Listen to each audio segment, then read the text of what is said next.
할렐루야. 오늘은 3월 4일 금요일 사순절 세 번째 날입니다. 하나님 앞에 우리의 마음을 모아서 예배 드리도록 하겠습니다.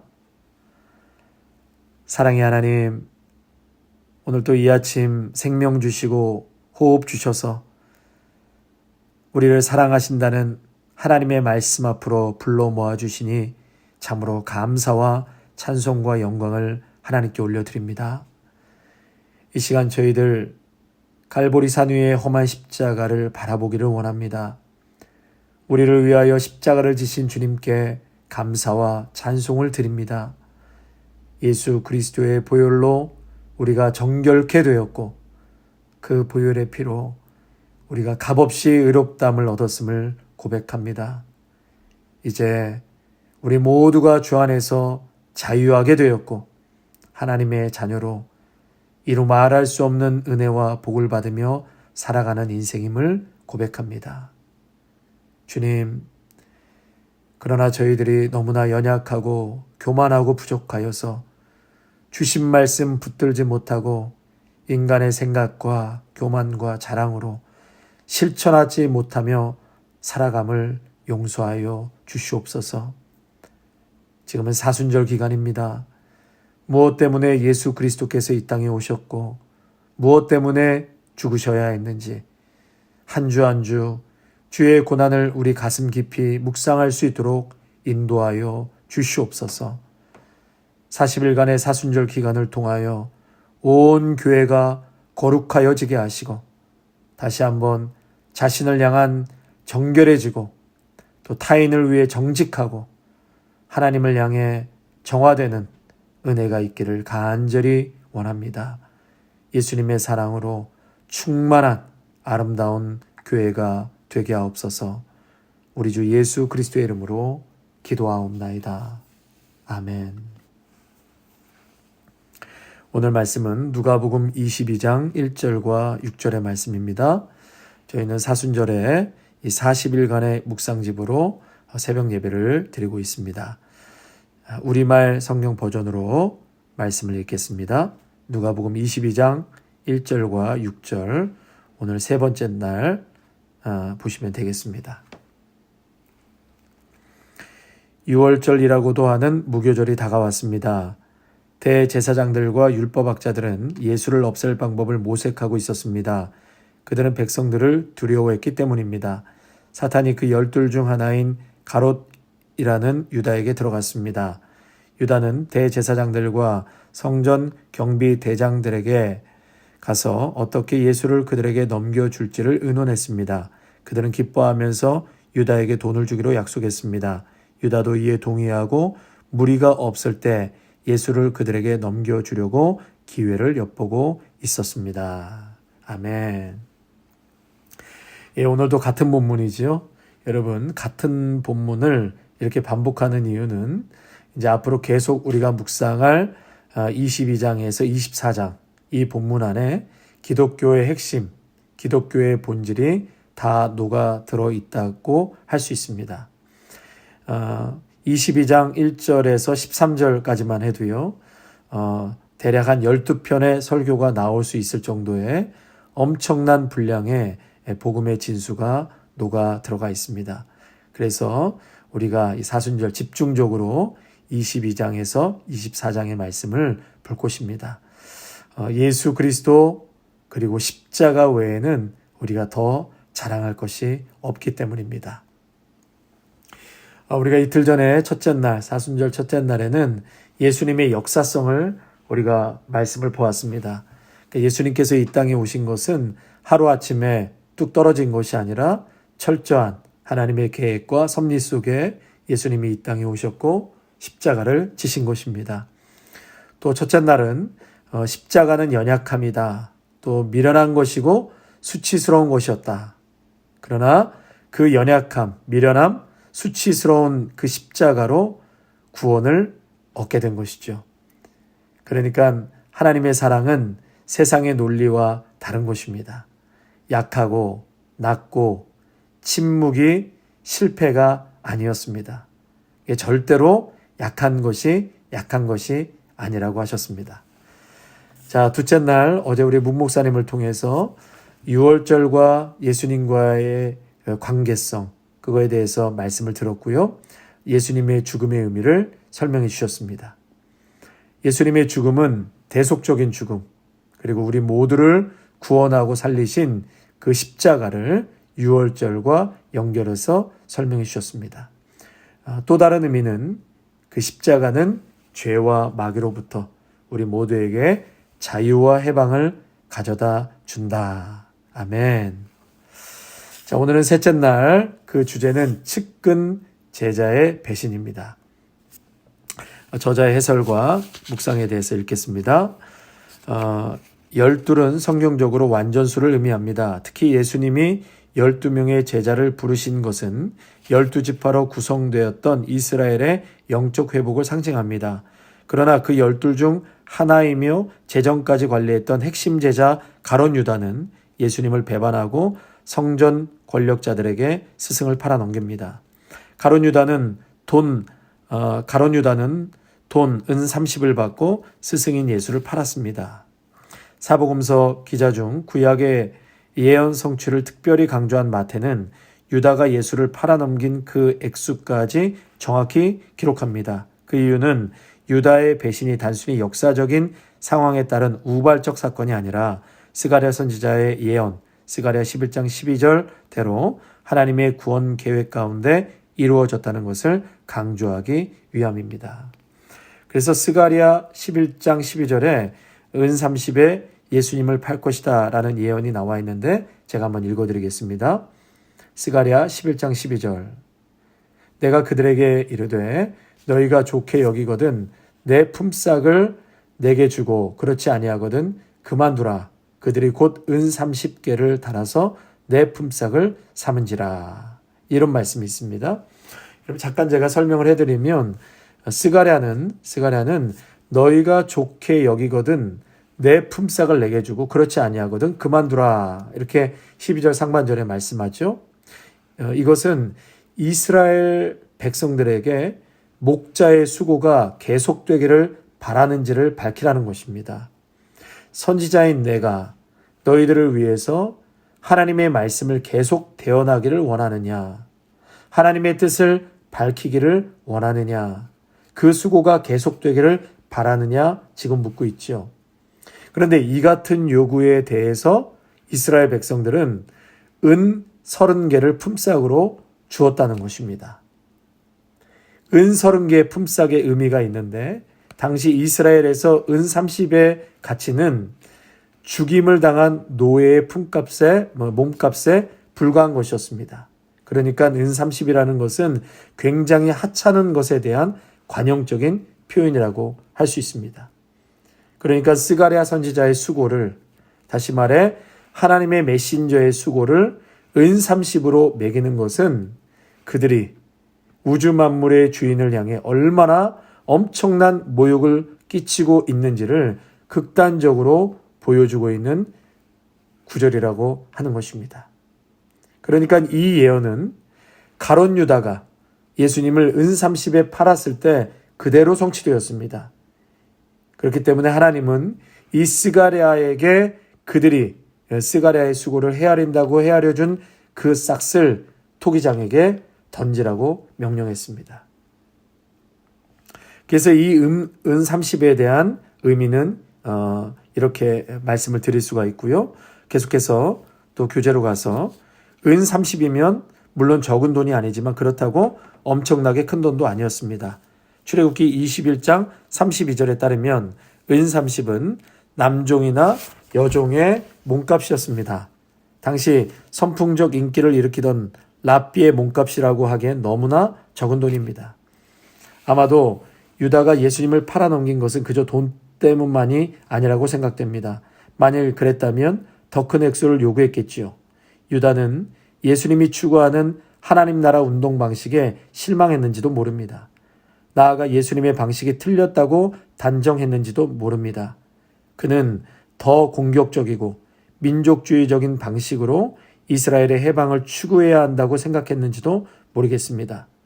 그러나 그 이유가 어찌되었든 한 가지 분명한 것은 유다가 예수님을 배반했다는 사실입니다. 3년간 매일 동행하며 제자 공동체 가운데서 재정을 맡아 관리했던 핵심 제자 유다가 예수님을 배반했습니다. 베드로처럼 생명의 위기를 느끼며 반사적으로 예수님과의 관계를 부인한 게 아니었습니다.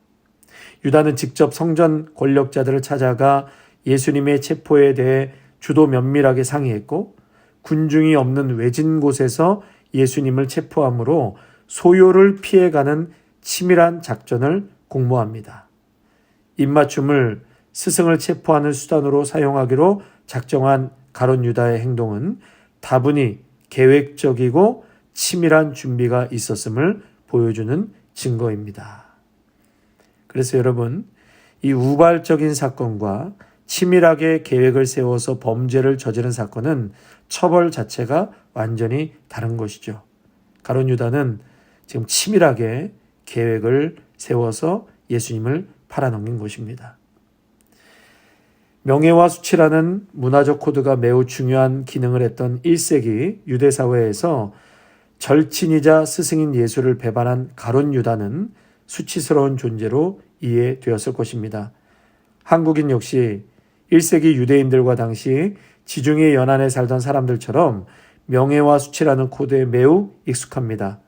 그 코드가 때로는 문제의 요인이 되는 경우도 있지만 긍정적이고 건설적인 기능을 하는 경우도 많습니다. 오늘 본문을 대하면서 우리 스스로가 예수 그리스도의 제자요, 그분의 친구로 어떻게 살고 있는지를 점검했으면 합니다. 우리가 예수님의 제자로서 수치스러운 삶을 살고 있습니까? 아니면 명예스러운 삶을 살고 있습니까? 나아가 가룟 유다의 배신은 외형적으로 핵심적인 위치에 있다고 하여서 예수님과 바른 관계를 갖고 있다고 가정할 수 없음을 보여줍니다. 그래서 저자는 이렇게 우리에게 질문하죠. 우리가 정말 예수님의 제자라는 신분에 걸맞게 살고 있는지를 진실하게 돌아보라는 것입니다. 말로는 아니라고 하면서도 실상은 우리가 예수님의 길을 대적하는 일을 하는 것은 아닌지 겸허하게 자신을 돌아보아야 합니다. 예수님에 대한 우리의 입맞춤이 과연 진실된 것인지 스스로를 돌아보아야 합니다.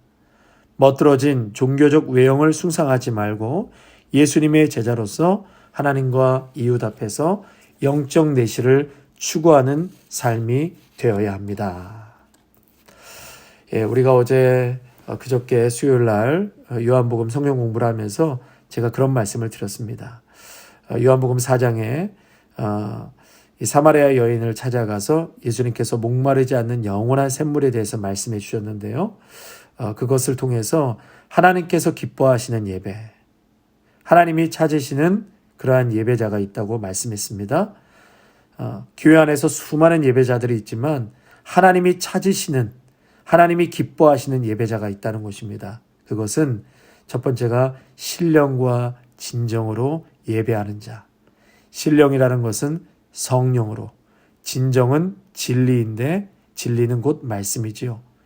그러니까 하나님 앞에 나와 예배하는 자는 형식적이고 껍데기만 있는 예배가 아닌 하나님은 오늘도 중심을 보시고 그 속사람을 보신다고 그랬습니다.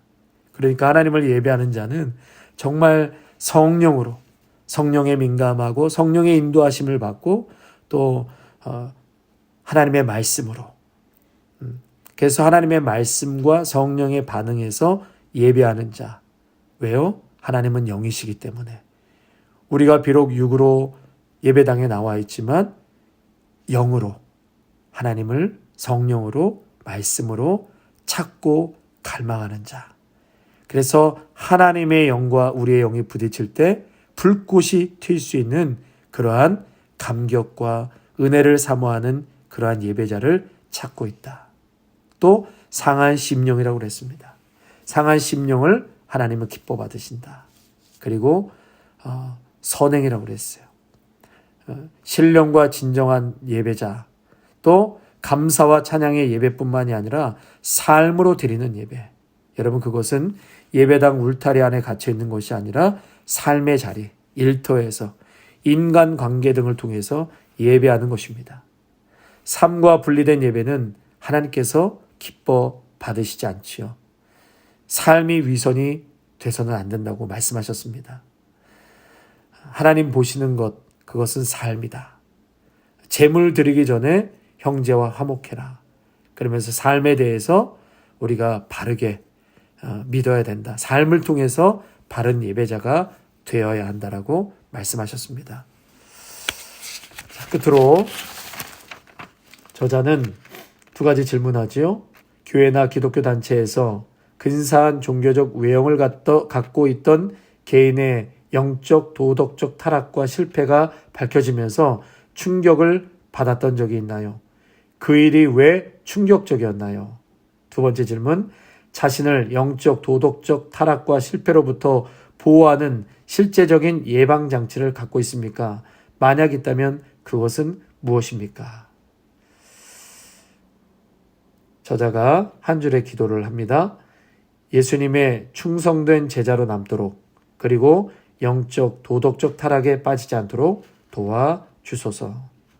사랑하는 성도 여러분, 오늘 이 귀한 말씀을 붙잡고 우리의 삶도 다시 한번 돌아보고 하나님이 찾으시는 참 기뻐 받으시는 예배자로 그렇게 중심을 다해서 하나님을 찾고 사랑할 수 있는 그러한 예배자가 다 되시기를 바랍니다. 찬송가 우리 463장입니다. 463장 찬양하시겠습니다. 신자 되기 원합니다. 진심으로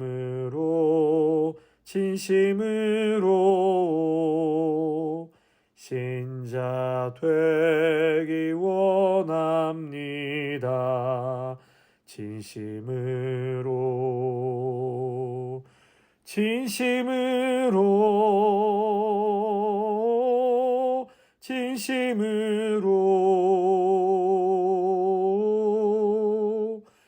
신자 되기 원합니다.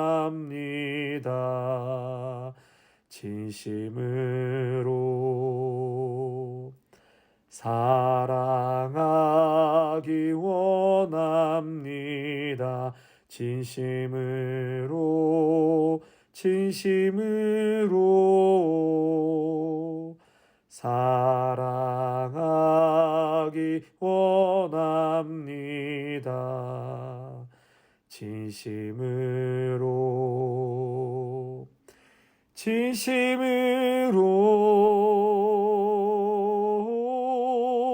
진심으로 사랑하기 원합니다. 진심으로 거룩하기 원합니다. 진심으로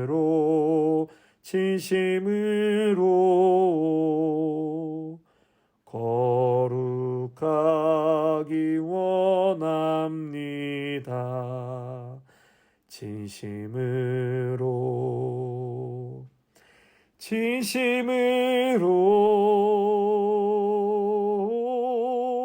진심으로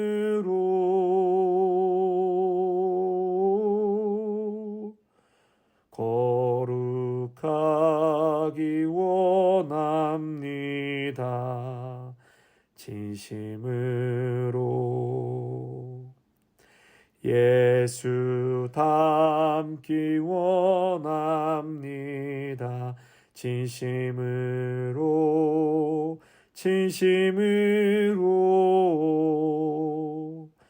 예수 닮기 원합니다. 진심으로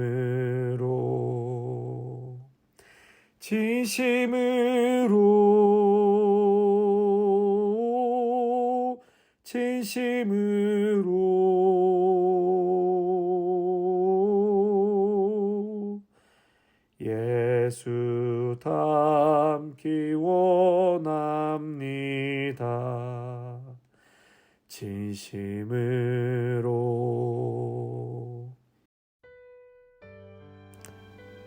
오늘 가룟 유다의 배신의 말씀을 보게 되었습니다.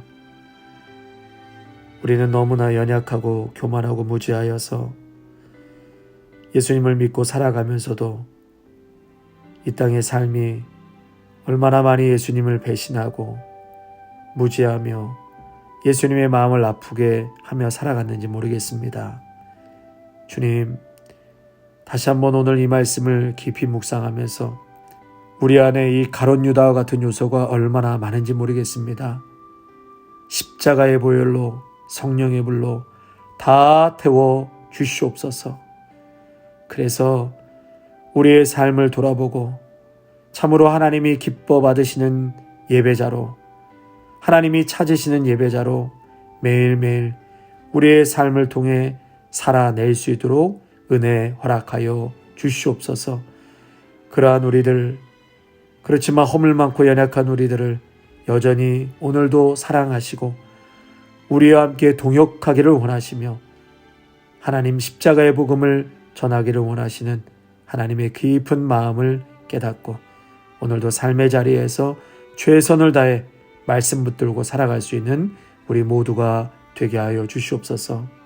아버지 하나님, 이제 오늘 저녁부터 우리 이장렬 교수님을 모시고 사순절 이 묵상집을 또 붙들고 하나님의 말씀을 배우려고 합니다.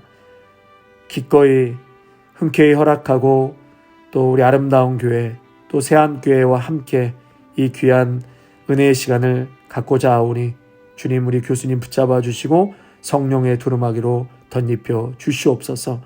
피곤치 않게 하시고 하나님이 준비하시고 예비하신 귀한 말씀 두 교회가 축복받고 다 받아 누려 하나님의 은혜 안에 풍덩 빠져들고 또 헤엄치며 기뻐할 수 있는 우리 귀한 믿음의 성도들이 될 수 있도록 은혜 베풀어 주시옵소서.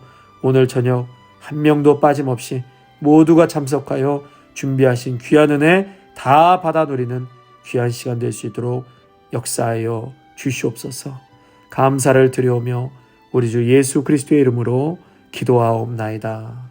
아멘. 이제는 우리 주 예수 그리스도의 은혜와 무한하신 하나님 아버지의 사랑하심과 성령의 충만하심이 오늘도 하나님이 기뻐하시고 찾으시는 예배자로 오늘도 살아가기로 다짐하는 믿음의 성도들과 가정과 일터와 자녀 위에, 특별히 오늘 저녁부터 있을 귀한 강의와 예배 위에 영원토록 함께 하시기를 간절히 축원하옵나이다. 아멘.